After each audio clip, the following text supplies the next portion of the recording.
Quais foram as melhores séries de 2022? Nessa lista eu vou reunir as que eu mais gostei nesse ano, e se você discorda, os comentários estão aí para você deixar quais foram as suas séries favoritas e o porquê. Vamos lá, antes de eu entrar no top 10 em questão, o meu top 10 na verdade é o top 14, mas eu vou fazer 4 menções honrosas que seriam essas 4 que ficaram de fora da lista. Começando por Star Trek Strange New Worlds, que para minha surpresa eu gostei demais dessa série, porque eu não tenho muita familiaridade com Star Trek de uma forma geral. Tirando os filmes mais recentes, eu nunca assisti nenhuma das séries, nem nada, mas talvez esteja justamente aí a força dessa série em questão. Porque eu consigo ver essa série como uma ótima porta de entrada para quem não conhece nada de Star Trek, e toda a questão de ter personagens conhecidos como Spock, a Uhura, e ter esse formatinho procedural de toda semana você voltar para acompanhar eles indo para um outro planeta ou se deparando com outro problema, é muito legal. E todos os tripulantes ali da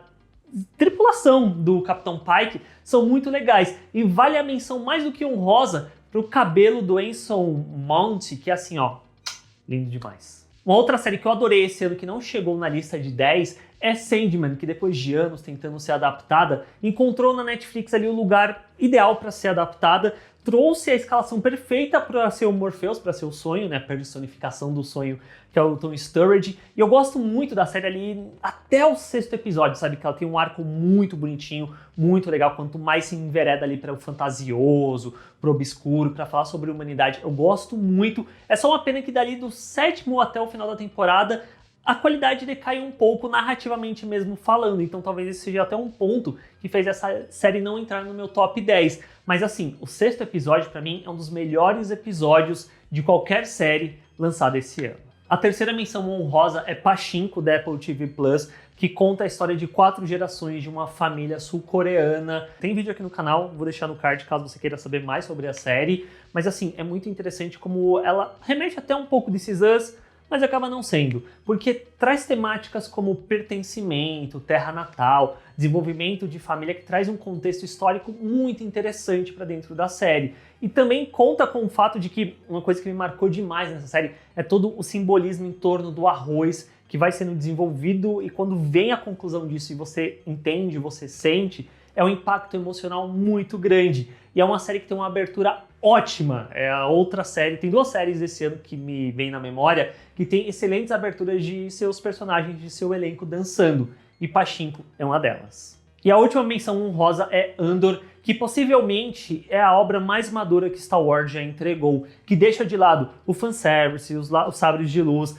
para contar uma história que puxa a essência do que é Star Wars. Uma luta contra o fascismo, a rebelião contra o Império. Talvez a série só não entre no meu top 10 porque eu sinto que demora para ela engrenar, ela entregar o que de fato ela tem de tão interessante. E traz talvez os personagens mais legais que eu tenho memória recente dentro do universo de Star Wars, que é o Luthen do Stellan Skarsgård e o personagem do Andy Serkis na trilogia da prisão, que é um arco muito fechadinho e incrível dentro de Star Wars. Rapidinho, se você está curtindo a lista, deixa o like aí porque isso ajuda demais o canal, e também assina aqui para fazer parte da comunidade do Bilheterama. Se você não está curtindo, deixa o like também, não custa nada. Agora a gente vai entrar de fato nas 10 melhores séries do ano para mim, que em 10º lugar está Peacemaker, que foi uma surpresa muito grande de estar nessa lista, porque eu não gosto muito do filme de 2021. Eu achei ele um bom filme, mas ele não me pegou tanto assim. E quando eu vi que ia ter uma série spin-off desse filme, com o personagem mais desprezível daquele filme, eu tava meio de boa de assistir. Só que eu fui ver e eu fiquei muito surpreso porque, sim, a série vai ter aquele humor característico do James Gunn,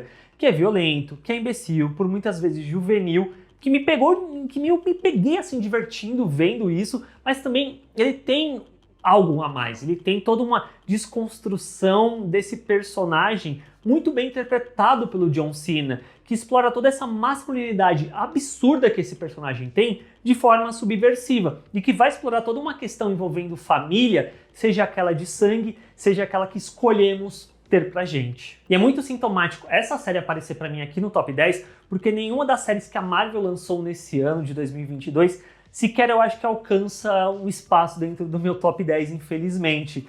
E não somente isso, mas também a abertura de Peacemaker, deles dançandinho, é tão charmosa de um jeito particular que era impossível de pular, então tá aqui em 10º lugar. Em 9º lugar está Our Flags Mean Death, que é uma série que também me surpreende de estar no top 10, não porque eu não achava que ela estaria, porque eu tava afim de assisti-la, ao contrário do Peacemaker, mas pelo que ela entrega de fato no processo, porque inicialmente eu achei que ia ser uma série de comédia baseada em personagens que realmente existiram e a gente acompanhar esse Stede Bonnet que quer se tornar um pirata, é o sonho dele, e aí juntam uma tripulação muito particular para isso. E eu achei que ia ser algo tipo What We Do in the Shadows, só que no lugar de vampiros a gente tem piratas. Mas na verdade essa série revela-se ser algo muito mais profundo e sentimental, sendo uma comédia dramática queer que vai focar-se no relacionamento desses dois personagens, do Stede Bonnet e do Barba Negra, que é muito bem interpretado pelo Taika Waititi, que era o motivo que eu queria ver essa série,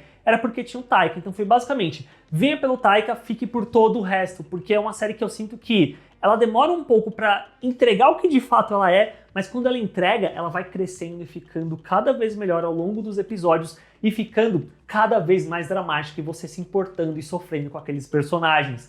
Então ela tá aqui em 9º lugar. Em 8º lugar está a 3ª temporada de The Boys, que vem para essa lista depois de uma 2ª temporada inconstante. E essa terceira, ela entrega o seu melhor, seja na questão da estrutura, onde você sente que claramente essa 3ª temporada foi pensada para ser lançada semanalmente, seja por conta da sua própria narrativa. Ao dar aos Boys a chance de também ter poderes e meio que equiparar a luta contra os Supes, o que a gente vê é justamente o afloramento do pior que existe dentro do Butcher, o que era esperado, assim como do Huey também, que traz toda uma jornada, uma história paralela envolvendo ele com a Annie, que eu achei muito interessante. Eu e a Nath, que temos o podcast Tênis Verde, a gente analisou semanalmente cada um dos episódios no nosso podcast. Então, se você quiser escutar, eu vou deixar aqui na descrição para você procurar. Ou você vai no seu agregador de podcast favorito e procura lá, Tênis Verde The Boys, que vai aparecer para vocês. Além do fato de que The Boys sempre foi, mas agora fica escancarado de vez o quão política é essa série, e isso talvez incomode as pessoas que falam que não pode misturar minha cultura pop com política, sendo que tudo isso está intrínseco um ao outro. Seja na questão do A-Train, que envolve toda uma jornada de brutalidade policial e racismo, seja no próprio Homelander, que escala de vez numa loucura e fica extremamente visível os paralelos que são feitos entre esse personagem e o Donald Trump, ex-presidente dos Estados Unidos. Sim, você escutou certo. Em 7º lugar está Yellow Jackets, que pra mim, eu vou ser um pouco polêmico nisso, era o que House of the Dragons queria ter sido e não conseguiu. Porque dentro dessa história a gente acompanha um grupo de adolescentes que sofrem um acidente de avião e caem numa ilha misteriosa e tentam sobreviver. Ao mesmo tempo que a gente acompanha 4 dessas sobreviventes no tempo mais presente e a dinâmica entre elas que é desenvolvida de forma madura e brutal. E quando eu digo que é o que House of the Dragon queria ter sido, é justamente porque tem esse lance de ter a passagem de tempo, mas a gente acompanha em paralelo o desenvolvimento dessas personagens, tanto na versão mais jovem quanto na versão adulta. E eu acho que House of the Dragon, nessa ansiedade de querer chegar logo nos finalmente, ele vai pulando muitas coisas que seriam interessantes de dar um tempo, uma cadência para os eventos acontecerem. Mas voltando a Yellow Jackets, tem toda essa questão de ser meio Lost, de ser meio The Wild, com a ilha misteriosa, com mistérios que são engajantes de acompanhar, mas também você vê que há uma preocupação com o desenvolvimento daquelas personagens e de você querer tentar entender quem de fato sobreviveu. E tem um elenco muito bom, seja na versão jovem, seja na versão adulta, que tem a Melanie Linsky, que tem a Juliette Lewis, a Christina Ricci. E o Yellow Jackets é aquela série que ela fica no limbo, sabe? Ela fica presa entre, ela começa a sair no ano e termina no ano seguinte. E aí, por vezes, as pessoas simplesmente esquecem dela quando vai montar a lista das melhores. E não é o meu caso, eu quero que as pessoas lembrem de Yellow Jackets e por isso ela está aqui em 7º lugar. Em 6º lugar está Station Eleven, que segue os passos do Yellow Jackets. Começa a sair no ano, termina no ano seguinte. E me dá muita tristeza de ver que as pessoas simplesmente ignoraram e deixaram essa série de lado, quando não deveriam. Criação do Patrick Somerville de Maniac e de Made for Love, o que a série entrega surpreende justamente porque ela cria um futuro pós-apocalíptico otimista, esperançoso, que dado esse contexto de mundo que a gente se encontra pós-pandemia e ainda pandêmico, colocando assim, porque não passou a pandemia, o que ele entrega acaba sendo até uma ficção utópica. E a direção do Hiro Murai, a princípio, serve para dar o tom do que a gente vai ver dentro dessa série, que usa da arte como uma ferramenta de cura e de conexão, e acaba tendo uma poesia muito singular dentro do que Station Eleven entrega.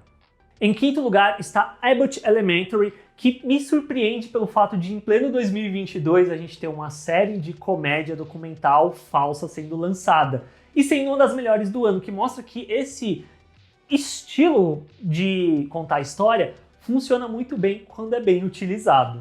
A criadora e protagonista Quinta Brunson, o que ela entrega é um divertido e caótico mockumentary sobre uma escola e seus professores, focando-se na figura dos professores, que serve para ao mesmo tempo enaltecer essa profissão que para mim é uma das mais nobres que existem no mundo, mas também humanizar essas figuras de professores. E assim, é muito divertido acompanhar todos os causos, cada semana meio que tem, cada episódio no caso, né? Tem alguma situação que eles têm que resolver, ou eles têm que causar alguma coisa, ajudar as crianças, e cada professor é muito único, tem sua própria personalidade. E, de novo, é uma série cômica que você se pega gostando dos personagens e torcendo para que as coisas deem certo. E aí tá aqui em quinto lugar.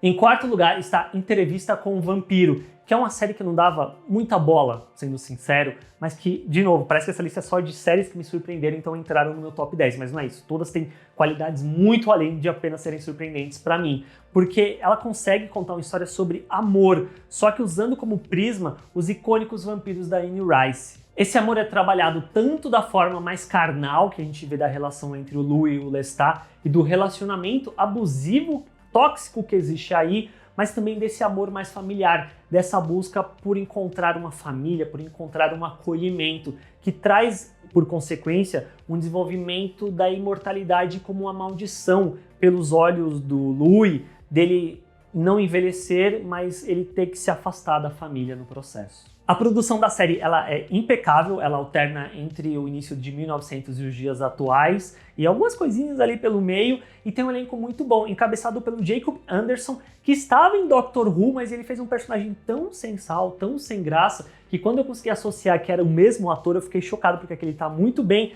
E tem também o Sam Reed, como o Lestat, que ele consegue alternar entre um cara charmoso e um cara extremamente ameaçador e assustador muito fácil. Em terceiro lugar está o ensaio, que é a coisa mais difícil de definir dentro dessa lista, porque é uma comédia estranha, é um drama sobre escolhas da vida, é um ensaio que realmente está ajudando as pessoas, é um documentário, é tudo isso e nada ao mesmo tempo. Ao borrar a linha que separa a realidade da ficção, o criador e figura central dessa série, que é o Nathan Fielder, ele cria uma série que me chamou a atenção pela estranheza e particularidade dela, só que me capturou justamente porque é uma série que consegue explorar os sentimentos humanos de uma forma que, ao meu ver, parece genuíno.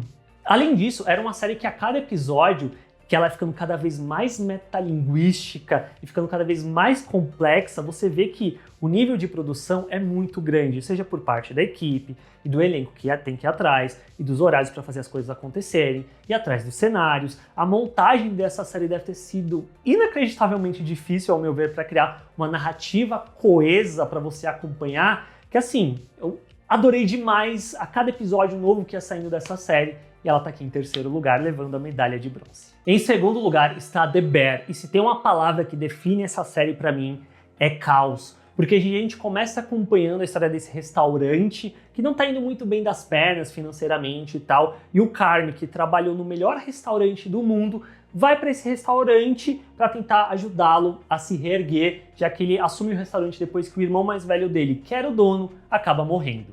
A série trata muito sobre essa questão de choque de diferentes realidades, onde o Carme vai para essa cozinha e se depara com um lugar bagunçado, com um diálogo violento, e onde os funcionários desse lugar não querem aceitar muito bem as mudanças que o Carme quer colocar para melhor. E ele é um ótimo protagonista, muito bem interpretado pelo Jeremy Allen White, que ele não exatamente é um personagem que fala muito, ele é muito mais contido na maior parte do tempo, ele tem uma atuação muito mais corporal a princípio, mas ele vai se abrindo conforme os episódios passam, e esse ator, eu nunca tinha visto nada dele, mas ele é incrível, e ele tem um monólogo lá no 8º episódio, se eu não estou enganado, ou nos últimos episódios, que é bem longo, é um monólogo longo, sem cortes, e ele entrega. Há todo um ar de rústico dentro de como essa série é capturada, a forma como a fotografia é feita, carregada nos grãos, ou a câmera que está sempre acompanhando os personagens muito de perto, para passar até um certo incômodo, algo cru, real para você que está vendo. me capturou e achei muito interessante de ser visto. Além do fato de que eu disse que o Sandman tem um dos melhores episódios desse ano, aqui dentro de The Bear a gente tem outro, que é um plano sequência, que serve para conseguir, tipo, é todo um balé dentro desse episódio para mostrar o quão caótico se torna uma situação, como rapidamente ela sai de controle. E é uma coisa que eu pretendo fazer um vídeo, se vocês quiserem, deixem aí nos comentários para eu fazer, que é falando justamente sobre a questão do plano sequência, porque eu sinto que na maior parte do tempo, atualmente, o plano sequência serve única e exclusivamente por uma questão de técnica, para mostrar que o diretor sabe fazer isso, e não em prol da narrativa, enquanto eu sinto que é o caso de The Bear. E aí ele tá aqui em segundo lugar, levando a medalha de prata. E bom, para quem acompanha o canal, tá evidente quem tá em primeiro lugar, qual é a melhor série de 2022. Claro que é Ruptura, para mim, assim, imbatível. Conforme eu assisti lá no começo do ano, me dava essa impressão de que ia ser a melhor série do ano. Chegamos aqui no final de 2022 e não teve nenhuma outra série que chegou sequer perto do que Ruptura entrega em todos os âmbitos possíveis. É um drama sci-fi que utiliza-se da ficção científica, que para mim é quando a ficção científica funciona melhor, para falar sobre assuntos atuais, falar sobre questões humanas, que é justamente o local de trabalho, falar sobre a busca das empresas pela impessoalidade do funcionário, sobre quem a gente é, qual a nossa identidade no lugar e fora desse lugar. É uma trama riquíssima que ainda coloca todo um tempero de mistério que me capturou demais para querer saber mais sobre a mitologia daquele lugar, aqueles corredores labirínticos, onde cada setor não sabe nada do que o outro está fazendo. Tem personagens extremamente carismáticos e únicos e divertidos de se acompanhar. O Adam Scott, que é um ator que eu nunca gostei muito, ele tá muito bom aqui dentro dessa série. A Brit Lauer, que eu nunca tinha visto nada com ela até então, virou minha crush desse ano, ela tá impecável, e tem também uma direção muito boa, tanto do Ben Stiller quanto da Aoife McClardley. E o Gaveta lançou um vídeo no canal dele falando sobre Ruptura, que eu gostei demais também. Vou deixar recomendado para vocês, se vocês já viram a série. Ver meu vídeo sobre possíveis teorias para uma segunda temporada, perguntas que ficaram em aberto, vou deixar no card também. Assiste, porque esse mundo de Ruptura, ele é engajante demais. E já que eu fiquei falando sobre melhores episódios do ano, eu falei sobre Sandman, eu falei sobre The Bear, mas o de Ruptura, o season finale, pra mim é uma coisa inacreditável. Eu não lembro, tendo uma memória recente, de outra série que me deixou tão na ponta da cadeira e vibrando como se fosse um jogo de futebol, se fosse a final da Copa do Mundo, de ver aquele personagem fazendo aquilo, e a tensão escalando, e a forma como é montado, e a conclusão dessa temporada, assim, ó. Aí eu fico até arrepiado de pensar, não tem como Ruptura não ser a melhor série de 2022, pra mim. Se você discorda, deixa aí embaixo nos comentários qual foi a melhor série do ano pra você. Assina o canal aqui pra fazer parte da comunidade do Bilheteirama e não perder outros vídeos como esse. O joinha me ajuda assim demais, ajuda esse vídeo a chegar a mais pessoas, o canal a crescer, então só deixa o joinha rapidinho e a gente se vê na próxima. Tchau, gente!